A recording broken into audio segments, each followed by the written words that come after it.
कहानी के पहले भाग में हमने पढ़ा कि आकाश अपनी लाइफ में बिल्कुल अकेला होता है और तभी उसकी ज़िंदगी में शिवानी नाम की एक लड़की की एंट्री होती है। शिवानी को देखते ही देखते आकाश अपना पूरा साल निकाल देता है। कई महीनों तक तो बस शिवानी को देखता ही रह जाता है। पर कुछ दिनों बाद वो हिम्मत करके शिवानी के पास जाता है और उससे अपने दिल का हाल बता देता है। धीरे धीरे एग्ज़ाम ख़त्म हो गए और अब बारी आ गई रिजल्ट के दिन की, जिस दिन शिवानी ने आकाश को मिलने का वादा किया था। पर उस दिन पता नहीं क्यों शिवानी आई ही नहीं और बाद में आकाश को पता चला कि शिवानी के पापा आए और उसका रिजल्ट लेके चले भी गए। उस दिन मानो आकाश के ऊपर दुखों का पहाड़ टूट पड़ा हो, क्योंकि जिस दिन का इंतज़ार आकाश इतने दिनों से कर रहा था वो दिन आया ही नहीं, या यूँ कह लो कि कब आकर चला गया पता ही नहीं चला।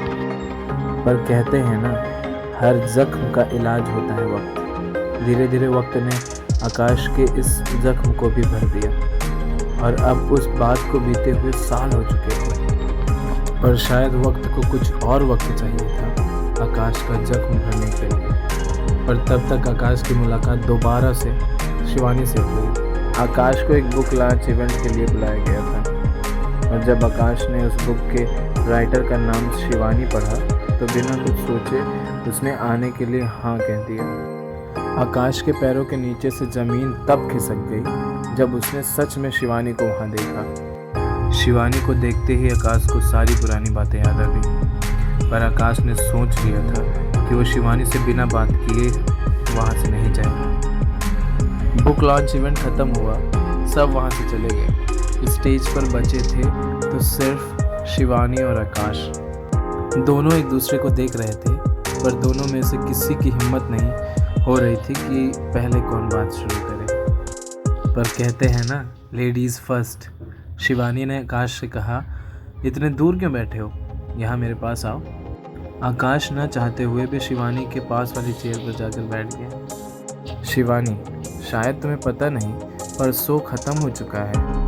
आकाश के मन में कई सारे सवाल थे, पर उनको किनारे करते हुए आकाश ने धीरे से पूछा, कैसी हो तुम? शिवानी, मैं ठीक हूँ, तुम बताओ।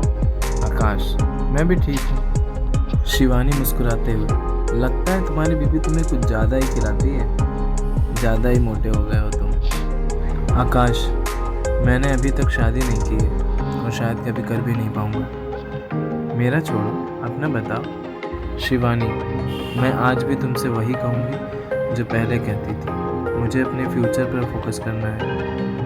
आकाश, मैंने उस दिन शाम तक तुम्हारा इंतज़ार किया। मुझे पता था कि तुम नहीं आओगी, पर बार बार मैं अपने आप को झूठी तसल्ली देता रहा कि शायद तुम आ जाओ। पर झूठ कितना भी बड़ा क्यों ना हो, सच के सामने हमेशा छोटा ही होता है। मुझे जानना है कि तुम उस दिन क्यों नहीं आई। अगर तुम्हारे दिल में मेरे लिए कुछ नहीं था तो तुमने मुझसे मिलने का झूठा वादा क्यों किया? शायद शिवानी के पास इसका कोई जवाब नहीं था, इसलिए वो चुपचाप बस आकाश की बातें सुन रही थी। आकाश, शायद तुमने बिना कुछ कहे ही मुझे जवाब दे दिया है। चलो मैं भूल जाता हूँ उस दिन को। और शिवानी के सामने अपने घुटनों पर बैठ जाता है और कहता है, मैं सब कुछ भूलने को तैयार हूँ, पर क्या तुम सब कुछ भूल कर मुझे अपनाने को तैयार हो? ये कहते हुए आकाश की आंखों में आंसू आ गए। उसने कहा, मैं तुमसे अपने प्यार की भीख मांगता हूँ, प्लीज़ मुझे मेरा प्यार दे दो। शिवानी ने अपनी चुप्पी तोड़ते हुए कहा, मैं वो शिवानी नहीं जो 12th स्टैंडर्ड में थी।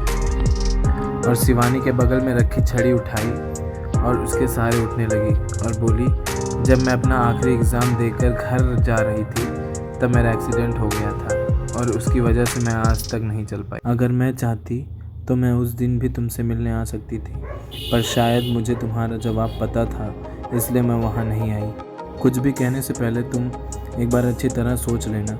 इतना कहकर शिवानी वहाँ से चली गई। आकाश ने पीछे से आवाज़ लगाया और कहा, मैं तुम्हें आज तक गलत समझता रहा, पर आज मुझे पता चल गया कि गलत तुम नहीं, मैं था, जो बिना कुछ जाने तुम्हारे लिए न जाने क्या क्या सोचता था। अगर तुम उस दिन मुझे ये सब बता देती तो शायद मेरे दिल में तुम्हारे लिए प्यार कम हो जाता, क्योंकि उस समय मैं नादान था।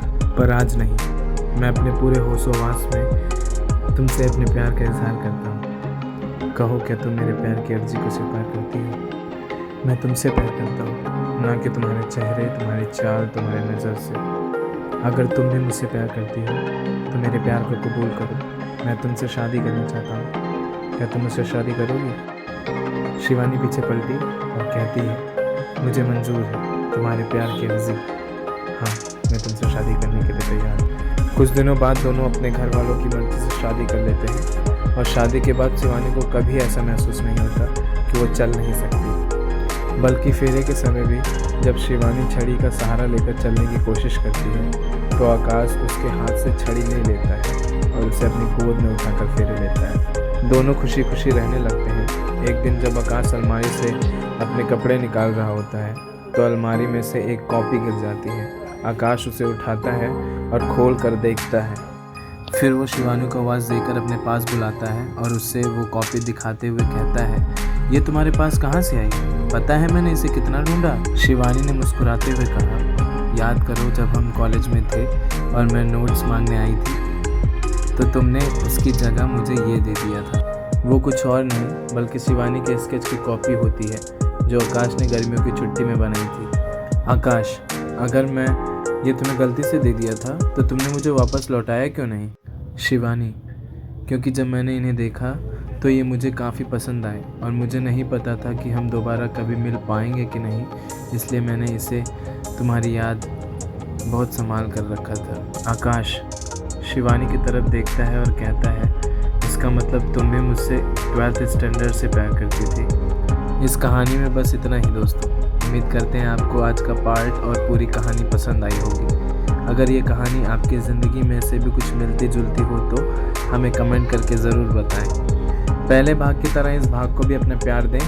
अपनी फैमिली और अपने फ्रेंड के साथ इस कहानी को शेयर करें। मिलते हैं ऐसे ही कमाल की अगली कहानी के साथ। तब तक के लिए अपना ख्याल रखें। अपने जीवन से कीमती समय निकाल कर इस कहानी को सुनने और पढ़ने के लिए आपका दिल से धन्यवाद।